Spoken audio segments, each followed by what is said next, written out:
Day 5 of Detroit Lions training camp. And guess who stood out? Trinity Benson.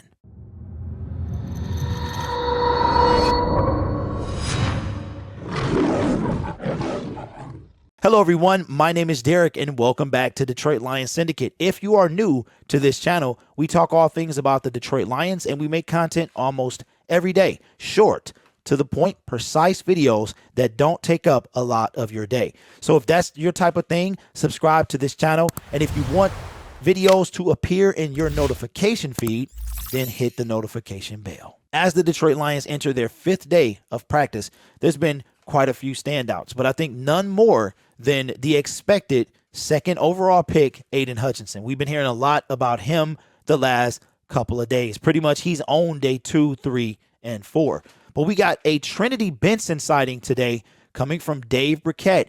Trinity was not a big factor, we all know, for year 1, and we wind up losing a 5th and a 7th round pick. If you asked the Denver media last year, Trinity Benson was a big deal. He had a lot of hype surrounding him, very similar to how Tim Boyle was when we got him from Green Bay. But Benson was unable to live up to any type of hype for year 1. And Brett Holmes came out a couple of months ago and said that the Benson trade was actually not for last year, it was for the future. But according to Dave Briquette, Trinity Benson made his presence felt this morning. On the final team period of the day, Benson beat Amani Awarariye on what appeared to be a simple go route against single high safety coverage. Jared Goff overthrew Benson, but Benson got enough cushion on Awarariye that the Lions' #1 corner felt the need to grab Benson's shoulder near the end of his route to try and slow him down. A few plays later, playing with Tim Boyle and the second-team offense, Benson put his sub-4.4 speed on display again when he dusted safety and converted cornerback Ifitu Melifonwu on a deep corner route. I think this is very intriguing when it comes to Benson because I've mentioned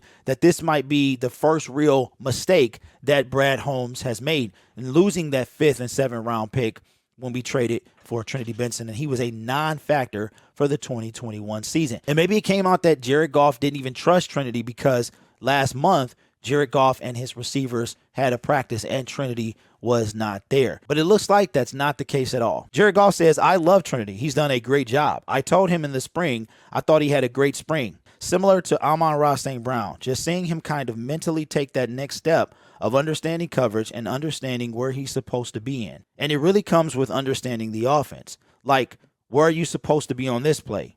Who are we trying to affect? What am I trying to do with the ball versus the defense?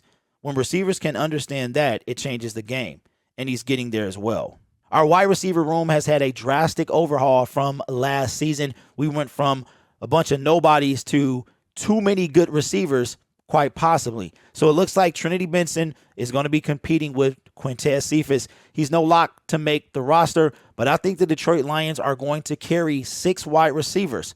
And I might surprise you with this, but I think Trinity Benson has the possibility to make that 5th or 6th spot, especially with Jameson Williams being out for what we think to be at least the first 7 games. We traded for Trinity late in the offseason last year, didn't get to see a lot of him, and he only had 10 catches for a little over 100 yards in 2021. But let me know in the comments below, what type of season do you think Trinity is going to have this year? We'll get a fair evaluation of him, probably see a lot of him during the preseason and see if he can make an impact this year. It has been talked about for a few years now that the Detroit Lions could have a top 10, even top 5 offensive line if healthy. We didn't get to see that last year. We lost Decker, Ragnow, Sewell was a rookie, even though he performed pretty well. That's probably the strongest asset on our team is our offensive line. And we've heard a lot about the defense over the past 4 days, but it looks like today the offense had had enough. This information comes from the Detroit Free Press. One-on-one pass drills are always a must-see on the first day of pads,